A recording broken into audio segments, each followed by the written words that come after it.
안녕하세요. 이번 시간에는 직류 전동기의 특성 중에서 복권 전동기에 대해서 살펴보도록 하겠습니다. 그림 2.8은 복권 전동기를 보여주고 있는데요. 지금 복권을 예전에 우리가 이제 직류 발전기의 구조에서 봤을 때 복권에는 그 구조적으로 봤을 때 두 가지가 있다고 했습니다. 어떤 게 있었냐면 이렇게 직권 권선이 분권 내 외부에 있는 외복권이 있었고, 그리고 직권이 분권이 이렇게 직권 내부에 있는 내복권 두 가지가 있었습니다. 이렇게 이것은 외복권이었고, 이것은 이제 내복권 두 가지의 이제 구조적인 형태가 있었는데, 지금 그림 2.8은 지금 내복권을 보여주고 있지만, 저는 외복권을 가지고 이야기를 하도록 하겠습니다. 이게 좀 더 여러분들이 이해하기 더 쉽기 때문에 그렇고요. 그리고 이제, 물리적인 구조로는 이제 외복권이냐, 내복권이냐, 분권 권선이, 이렇게 직권 내부에 있으면 내복권, 이제 분권 권선이 직권 권선 외부를 둘러싸고 있으면 외복권이다. 라는 그런 이야기를 했었습니다. 그리고, 직권의 자속을 파이 s라고 하고, 분권의 자속을 파이 f라고 했었을 때, 파이 s와 파이 f가 같은 방향일 때 뭐라고 했냐면, 같은 방향이면 자속이 더해지기 때문에 가동 복권이라고 했고, 이게 파이 s와 파이 f가 반대 방향이면 이제 서로 마이너스 된다, 차가 된다라고 해서 차동 복권이다 라는 그런 이야기를 했었습니다. 외복권이냐 내복권이냐를 가지고는 크게 어떤 특성의 차이를 나타내고 있지 않다라고 말씀을 드릴 수 있어요. 어쨌든지 간에 전기자 전류가 증가하면 계좌 전류가 증가하고 그 직권건선의 자속이 증가하게 되고, 마찬가지로 내복권에서도 전기자 전류가 증가하게 되면 직권에 흐르는 전류가 뭐 마찬가지로 증가를 하게 됩니다. 그래서 서로 가지는 전기적인 특성이 거의 유사하기 때문에 내복권이냐 외복권이냐를 가지고 복권의 특성을 보통 이야기를 하지는 않고요.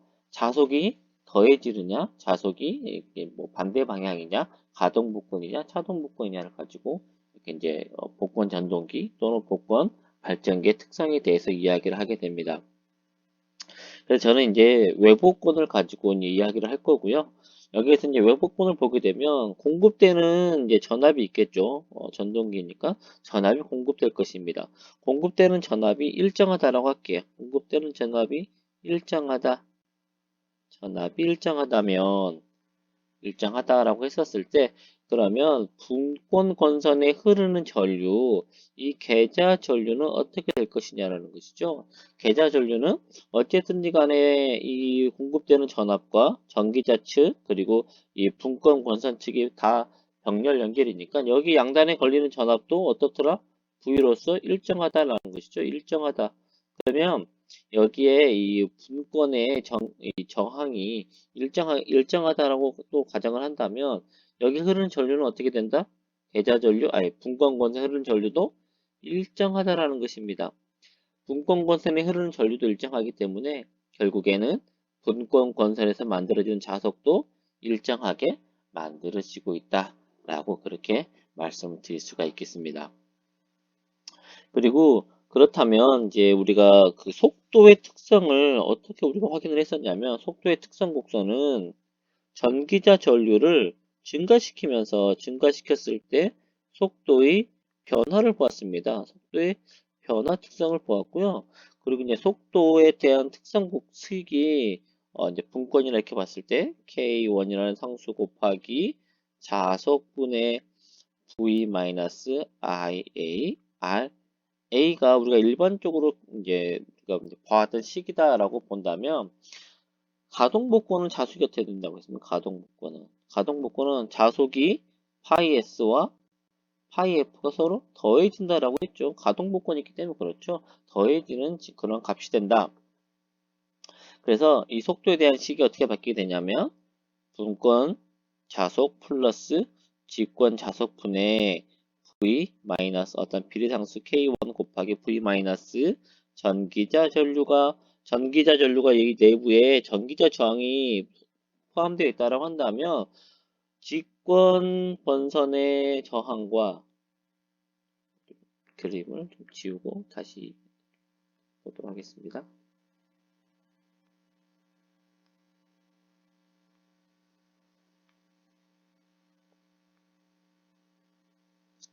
여기에서 지금 이 저항을 전기자 저항이라고 하고, 그리고 이 저항을 직권권선 저항이다라고 하겠습니다. 전기자 권선에 흐르는 전류나 직권권선에 흐르는 전류나 모두 전기자 전류가 흐르기 때문에 저항 강하는 전기자 전류 곱하기 전기자 저항 플러스 직권권선의 저항에 대한 이런 속도 특성식을 가지게 되는 것입니다.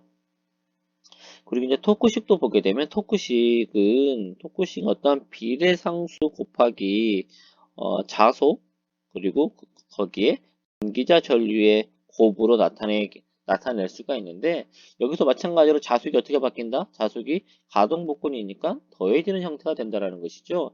그래서 토크식이 어떤 비례상수 곱하기 직권건선의 자속 플러스 반대로 적도록 하겠습니다. 분권 권선의 자속 플러스 직권 권선의 자속 곱하기 전기자 전류가 될 것이다 라는 것입니다. 여기는 가동복권에 대한 그런 특징이다라고 볼 수가 있겠고요. 그러면 이제 차동복권은 어떻게 될까요? 차동복권은 이제 자속이 반대가 되겠죠. 속도 특성에서는 비례상수 곱하기 분권 자속에서 직권 자속을 빼야 될 것이고요. 차동복권이기 때문에 그렇죠.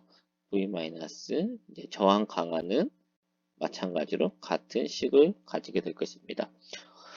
토크에 대한 식도 보니까 토크에 대한 식도 파이 F에서 파이 S 분권 자속에서 직권 자속을 뺀 값과 그리고 그 부분에 전기자 전류를 더해주게 되면 차동복권의 토크 특성 식이 되는 것이죠. 그래서 이 식을 가지고 이제 속도가 과연 어떻게 변화하는지 전기자 전류가 증가함에 따라서 전기자 전류가 증가할 때 속도와 토크가 과연 어떻게 변화하는지를 한번 살펴보도록 하겠습니다. 먼저 속도부터 한번 보도록 할게요. 전기자 전류를 증가시킬 거예요. 전기자 전류를 증가시킬 건데 전기자 전류가 증가한다는 것은 전기자 전류가 증가하게 됩니다. 전기자 전류가 증가한다라는 것은 뭐가 증가할까요? 저항 강화가 증가하게 될 것입니다. 저항 강화도 증가하게 되는데 또 같이 뭐가 증가를 하게 되냐면 이 지금 전기자 전류가 직권 권선에도 같이 흐른다라고 했습니다. 그렇기 때문에 직권 권선에서 만들어지는 자속도 증가를 하게 돼요. 같이 증가를 하게 됩니다.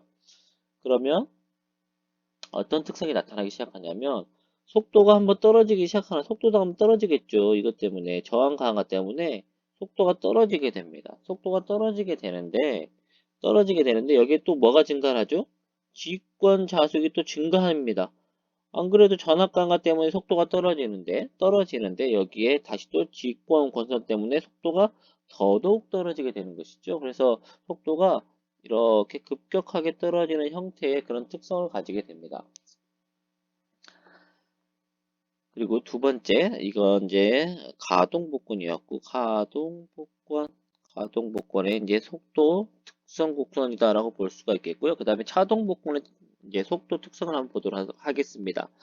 전기자 전류가 증가하게 되면 저항 강화가 증가하게 된다라는 것은 가동복권과 마찬가지 현상이 나타나게 됩니다. 하지만 다른 특성은 어떤 거냐면 좀 자속이 나타나는 것이죠. 자속에서 직권 권선의 자속이 증가하게 된다라는 것입니다. 그러면 전체적인 자속은 어떻게 됩니까? 전체 자속은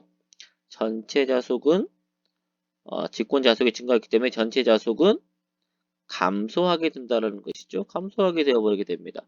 그러면 저항 강화의 증가 때문에 속도인 n이 감소해야 되는데 자속이 감소함으로 인해서 속도는 다시 증가하는 그런 특성을 가지게 된다는 것입니다. 그래서 차동 복권은 이 지금까지 봐왔던 전동기와 좀 다르게 이 전기자 전류가 증가함에 따라서 속도가 상승해버리는 그런 속도 특성 곡선을 가지게 돼요. 이게 바로 차동 복권의 그런 이제 속도 특성 곡선이다 라고 말씀드릴 수 있겠습니다. 그리고 두 번째로 이제 토크에 대한 걸 한번 보도록 할게요. 토크, 전기자 전류에 대한 토크 특성을 한번 보도록 하겠습니다. 가동 복권은 전기자 전류가 증가하면 뭐가 같이 증가하게 된다? 직권 권선의 자속도 같이 증가하게 된다는 것입니다. 그렇기 때문에 제곱배의 형태, 거의 제곱의 형태로 증가를 하게 됩니다. 제곱의 형태로 토크가 급격하게 증가하는 형태, 가동 복권의 어떤 가동 복권의 토크 특성 곡선이 되겠고요. 그 다음에 차동 복권을 보게 되니까 차동 복권도 전기자 전류가 증가하게 돼요. 전기자 전류가 증가하기 때문에 전체적인 토크는 서서히 증가를 하기 시작하는데 동시에 뭐가 증가하게 된다? 직권 자속도 동시에 증가를 하게 됩니다. 그러면 전체적인 자속은 감소하게 되겠죠. 전체적인 자속이 감소하기 때문에 이 토크의 변화되는 모양이 증가폭이 점점점 줄어들어서 이러한 형태의 모양을 가지는 것이 바로 차동 복권의 그런 특징이다 라고 말씀드릴 수 있겠습니다. 그래서 이제 그 다음 페이지를 보시게 되면 이제 전체적인 우리가 지금까지 봤던 직권과 가동 복권, 분권 타여자, 차동 복권의 속도와 토크 곡선이 주어져 있습니다. 그래서 이제 우리가 제일 처음에 봤던 건 분권과 타여자를 봤었죠. 분권과 타여자는 자속이 일정했었죠. 분권과 타여자는 파이가 일정했습니다. 파이가 일정한 상태에서 A에 의해서만 변화하기 때문에 약간 직선적인 변화를 가지게 돼요. 직선 변화를 하게 된다. 직선적인 변화 특성을 가지게 돼요. 변화 특성을 가진다라고 볼 수가 있습니다. 그래서 C를 나타내는 이 파란색을 보니까 파란색은 다 어떻습니까? 직선. 이렇게 직선의 형태를 가지고 있다라고 말씀드릴 수 있겠습니다. 그 다음에 우리가 봤던 것이 이제 직권이었죠. 직권의 모양이 A이고 그 다음에 가동복권의 모양이 B번입니다. 그래서 직권하고 가동복권은 특성이 거의 유사합니다. 거의 유사하게 나타나게 되는데 뭐가 어떻게 구분을 하게 되냐면 이제 속도에 대한 식을 직권하고 그 다음에 가동 복권 직권 그 다음에 가동 복권을 속도에 대한 식하고 토크에 대한 식을 한번 비교를 해보자면 직권은 어떻게 나타나냐면 속도 n이 어떤 비례상수 곱하기 자속분의 파이 s분의 v-ia rs 플러스 ra로 나타나고 그 다음에 가동복권의 속도인 n은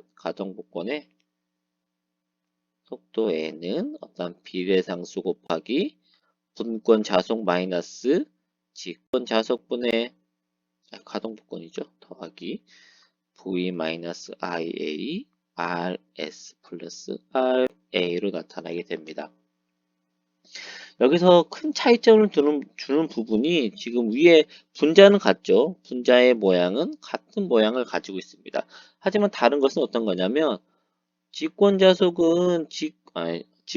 직권 자속만 갖고 있지만 가동복권은 분권 자속과 직권 자속으로 나뉘어져 있다라고 볼 수가 있습니다. 만약에 전체 자속이 직권이나 가동이나 전체 자속이 같다.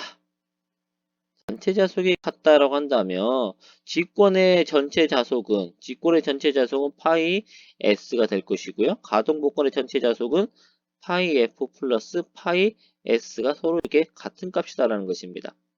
서로 이렇게 같은 값이다. 파이 s1, 파이 s2라고 하도록 할게요. 서로 같은 값이다라고 하도록 하겠습니다.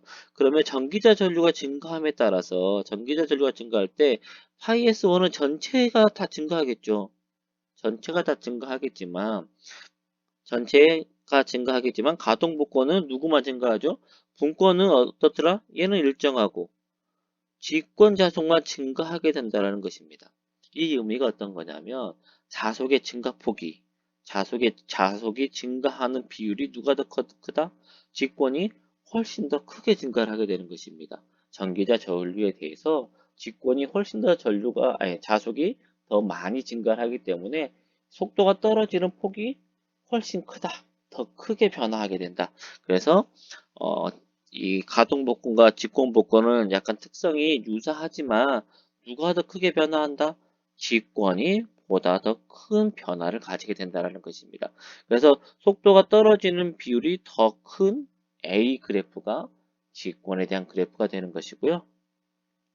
토크에 대한 특성도 보면 토크식도 마찬가지 개념입니다. 어따 비례상수 곱하기 파이 s 직권자수 곱하기 전기자 전류가 직권의 토크식이고 그리고 복권의 토크식이 비례상수 곱하기 분권자속 플러스 직권자속 곱하기 전기자 전류의 형태가 됩니다.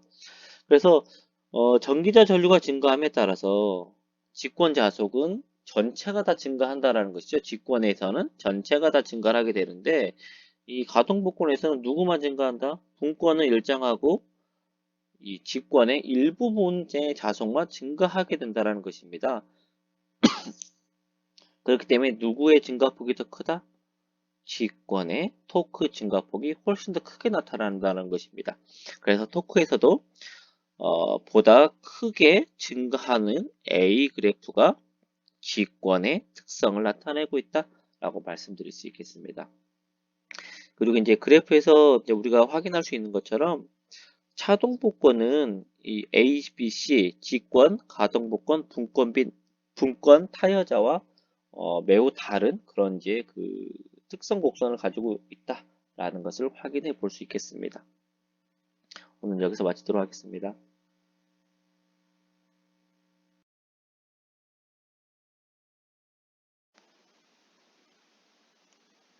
안녕하세요.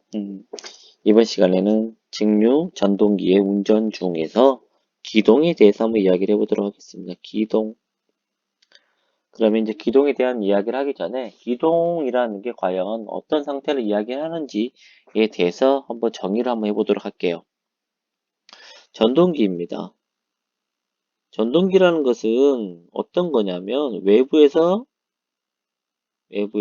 전기 에너지를 공급해 주는 것이죠. 전기 에너지를 공급해 주는 것입니다. 전기 에너지를 공급받으면 전동기라는 것은 n 속도로 회전을 한다라는 것입니다. n이라는 속도로 회전하는 장치를 갖다가 전동기다라고 그렇게 이야기를 할 수가 있겠는데요. 그러면 전동기가 전동기 상태를 나타내는 상태 변수가 전기 에너지를 공급했느냐 또는 속도로 회전하고 있느냐를 가지고 구분해 볼 수가 있을 것입니다. 그래서 외부 에너지가 공급되는 상태가 있을 것이고요. 그리고 외부 에너지가 차단되는 그런 이제 상태가 있을 수가 있겠죠. 그리고 이제 회전에 대해서 본다면 회전에 대해서는 정지해 있는 상태가 있을 것이고요. 그리고 회전하고 있는 그런 상태를 이야기를 할 수가 있을 것입니다. 근데 우리가 이제 보통 생각했었을 때 외부 에너지가 공급되면 당연히 회전할 것이다 라고 생각을 하게 됩니다. 그렇죠. 외부 에너지 공급되면 전동기가 회전하겠구나 라고 그렇게 생각을 하게 될 것이고 또 하나는 외부에서 에너지를 차단하게 되면 정지할 것이다 라고 그렇게 우리가 보통 일반적으로 생각을 하게 됩니다. 그런데 과연 그러면 이때 이런 상태 공급을 했는데 외부의 에너지를 공급을 했지만 계속 아직 정지해 있는 상태, 아직 회전은 아직 시작하지 않았어요. 외부에서 에너지를 공급해 줬는데 회전을 시작하지는 않았고 정지해 있는 상태이고, 그리고 외부의 에너지를 차단을 했는데, 외부 에너지 차단했지만 계속 회전하고 있는 상태. 이 두 가지 상태가 더 존재할 수도 있다는 것이죠. 그래서 외부에서 에너지를 공급했는데 회전하지 않고 여전히 정지해 있는 상태를 뭐라고 부르냐면, 이때를 기동 상태라고 부릅니다. 회전할 준비는 다 되어 있는 것이죠. 외부에서 에너지가 다 외부에서 에너지가 공급되고 있기 때문에 회전할 준비는 다 회전할 상태로 준비하고 있는 그 상태. 그걸 기동 상태다라고 그렇게 이야기를 합니다. 그러면 이제 두 번째, 외부 에너지를 차단을 했는데 여전히 회전하고 있는 상태. 이건 어떤 상태일까요? 멈추려고 하고 있는 멈추려고 하는 그런 과정이 되겠죠. 그래서 이 상태는 제동 상태이다라고 볼 수가 있을 것입니다. 제동하고 있다, 멈추려고 하고 있다라고 이야기할 수가 있습니다. 그래서 두 가지 다 전기적인 관점에서 보게 되면 문제가 되는 상태가 돼요. 왜 그러냐면 공급했으면 회전을 해야 되고 차단했으면 정지를 해야 됩니다. 기동하고 제동 시에 과연 어떠한 전기적인 상태로 나쁜 영향을 주는지에 대해서 한번 이야기를 해보도록 할게요. 어, 가장 일반적으로 많이 쓰는 분권 전동기를 가지고 보도록 하겠습니다. 여기 전기자 저항을 바로 표현하도록 할게요. 전기자 저항이 있고, 그리고 외부에서 전기자로 V라는 전압을 공급하고 있다고 하도록 하겠습니다. 그러면 이때 권선은 분권 권선이 감겨져 있다는 것이죠. 분권 권선이 감겨져 있다. 그러면 외부에서 공급되는 에너지 때문에 내부로 어떤 전류가 흐르게 될 것입니다. 내부로 전류가 흐르게 될 것이고, 내부로 들어가는 전류는 전기자 전류와 계자 전류로 나뉘어서 흐르게 된다는 것입니다. 이렇게 해서 내부로 들어오는 전기자 전류에 의해서 전기자 전류는 플레밍의 왼손 법칙에 적용받게 되고, 플레밍의 왼손 법칙 F는 BLI라는 이런 왼손 법칙에 의해서 이 힘 F가 발생하게 됩니다. 힘 F와 전기자 도체는 회전력 토크를 만들게 되고, 그 회전력에 의해서 이제 전동기는 회전을 시작하게 될 것입니다. 그래서 이렇게 n이라는 속도로 회전을 하게 됩니다. n이라는 속도로 회전을 하게 되면 뭐가 만들어집니까? n이라는 속도로 회전하게 되면 n이라는 속도로 회전을 하기 때문에 E는 BLV라는 플레밍의 오른손 법칙에 의해서 뭐가 만들어진다? 역기전력이 만들어진다라는 것이죠. 역기전력이 만들어지게 됩니다.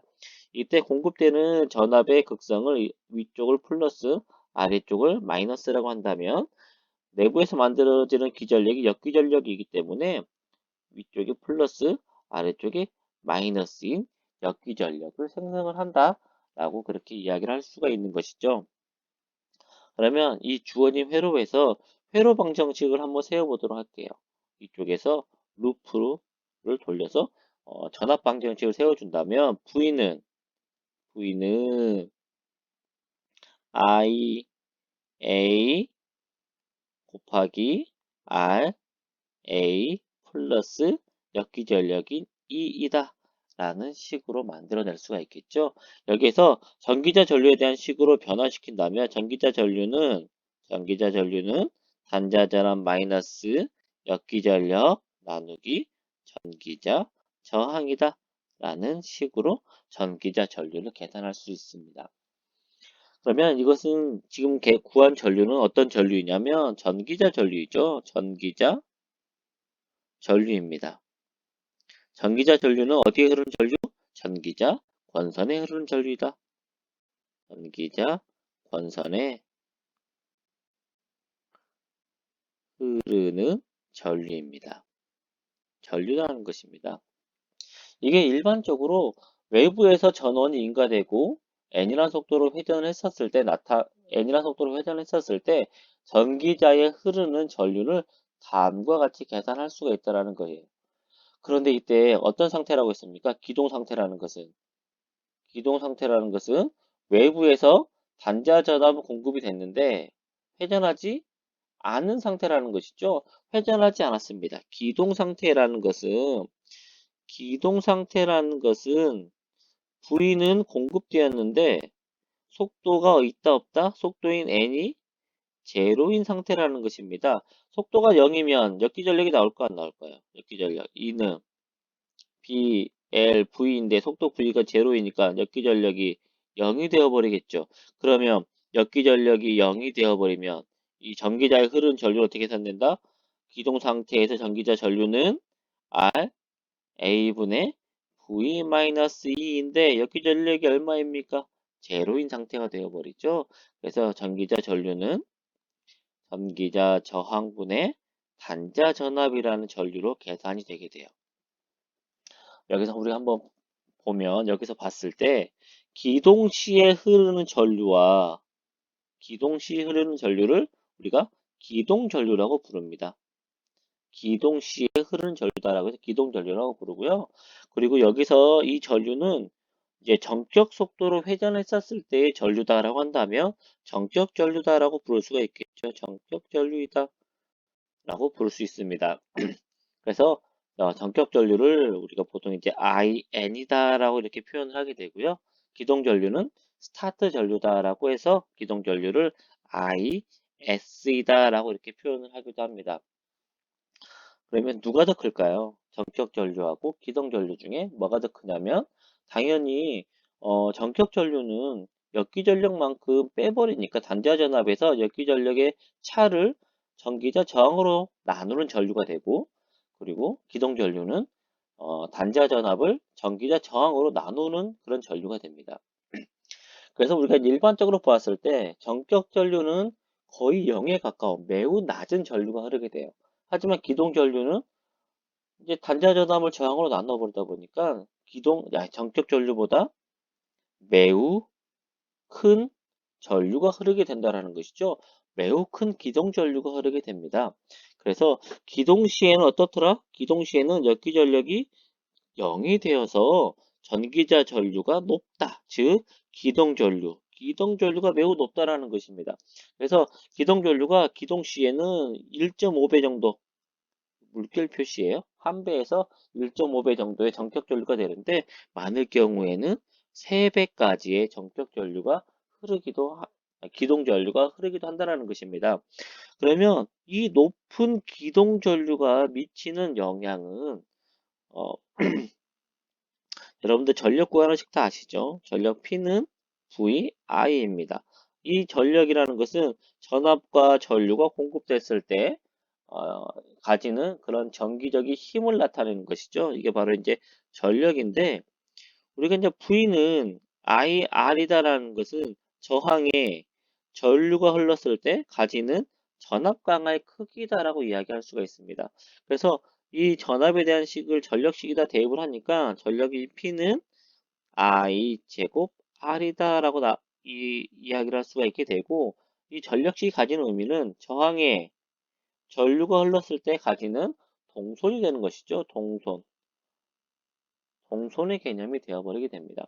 동손이라는 것은 이 권선이 가지는 저항 때문에 발생하는 그런 손실이 되는 것이고, 전기적인 손실은 대부분 열로서 나타나게 됩니다. 열로 나타나게 돼요. 그래서 권선이 가열되어서 결국에 소손되어 버린, 타서 없어져 버리는 그런 영향을 미치게 되는 것이죠. 그렇기 때문에 이 기동 시에 높게 흐르는 전류는 그 전기자 권선에 매우 안 좋은 영향을 주게 되는 것입니다. 그래서 이제 그 아래쪽에 나와 있는 것이 그림 2.12 기동기다라고 주어져 있는데요. 기동기가 해주는 역할 자체는 어떤 거냐면 기동전류를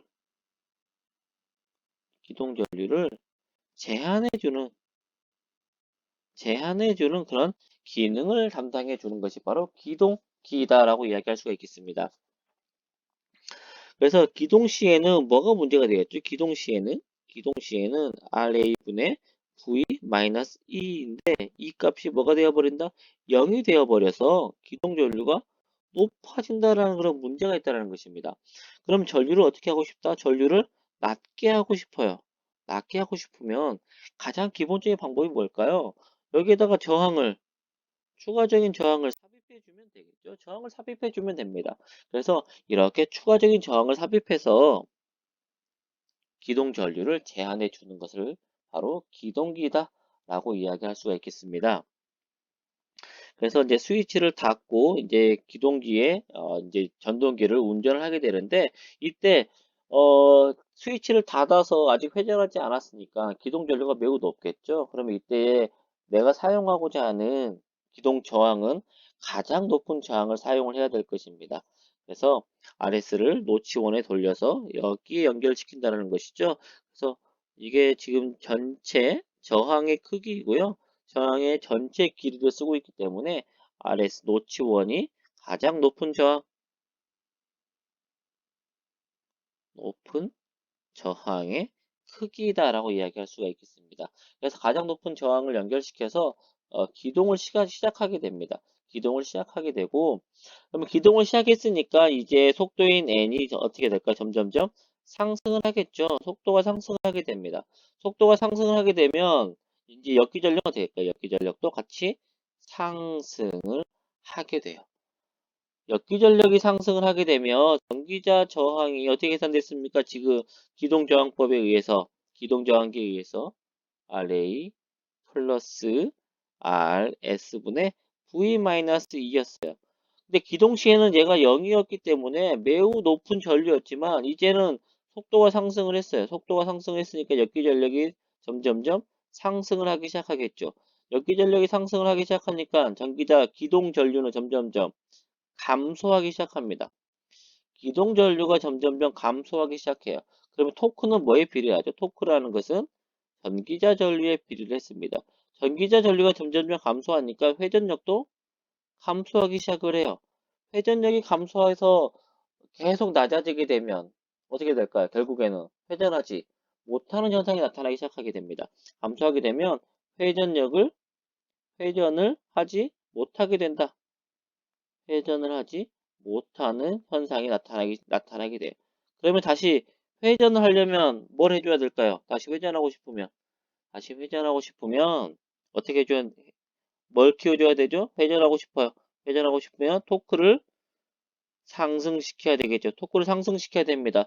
토크를 상승시키려면 뭘 상승시켜야 됩니까? 전기자 전류를 상승시켜야 돼요. 전기자 전류를 상승시키려고 보니까 전기자 전류를 상승시켜야 됩니다. 그러면 뭐가 감소돼야 될까요? 이때는 이 기동 저항이 RS가 감소를 시켜줘야 되겠죠. 기동 저항을 감소시켜줘야 되기 때문에 이제 노치를 어디로 옮긴다? 2번의 위치로 옮겨서 이제 저항을 감소시키는 것이죠. 이런 식으로 해서 기동하는 방법이 바로 기동기 방식이다 라고 그렇게 이야기를 할 수가 있겠습니다.